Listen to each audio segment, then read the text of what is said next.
All right, so today we're putting Robinhood under the microscope. But this isn't going to be your standard everyday review.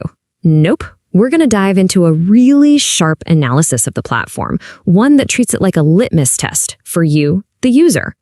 And the analysis gets right to the point with a really provocative question. When you use this platform, are you the hunter or are you the prey? Let's figure that out together. Okay, first up in this test, let's talk about the bait, the thing that pulls so many people in, the promise of free money. It looks amazing on the surface, right? But is it a gift? Or is it really a contract? And wow, they make it tempting. For Gold members, they're offering a 3% match on your IRA contributions. So if you max it out, that's $210 just dropped into your account instantly. It's pretty hard to say no to that. But, there's always a but, right? That gift isn't really a gift at all. It's a contract. And you better believe there are some serious strings attached. Yeah, the source has a great name for this, the golden handcuffs. To actually keep that bonus, you have to stay with Robinhood for 5 full years. If you decide to leave even one day early, they take every single penny back.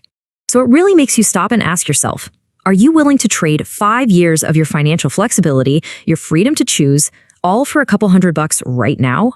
Okay, so we've seen the shiny lure and the handcuffs. Now let's dig a little deeper, because beneath that free surface, there are a few hidden traps we need to talk about. The first trap is something called payment for order flow, or PFOF for short. It sounds complicated, but here's the deal. When you make a free trade, Robinhood doesn't send it straight to the stock exchange. Instead, they sell your trade to big Wall Street firms. That's how they make their money. And this right here is the real cost of free trading. While a broker like Fidelity sends your orders straight to an exchange to get the best price, Robinhood's process can mean you get a slightly worse price on your shares. The analysis points to a gap of about 1.26%. Now that sounds tiny, but trust me, over a lifetime of investing, it adds up to a lot. The source puts it perfectly, calling it a slow drip wealth transfer from your pocket to theirs.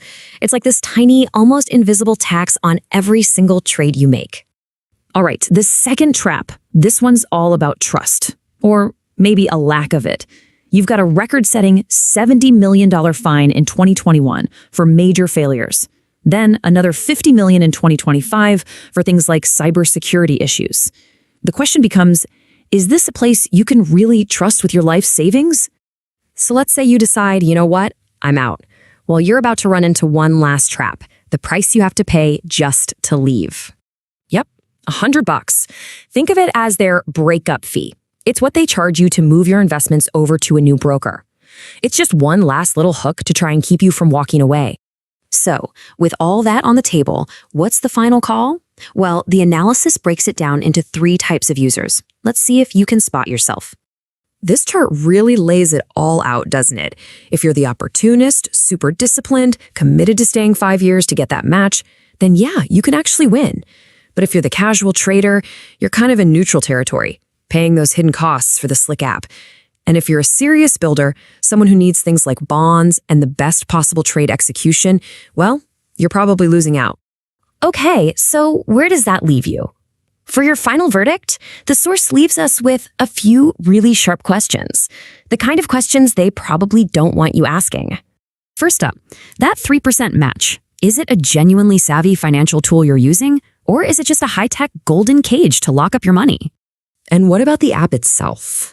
The one that feels like a game? Is it actually helping you make smart choices? Or is it designed to tap into your worst impulses? And this is a big one.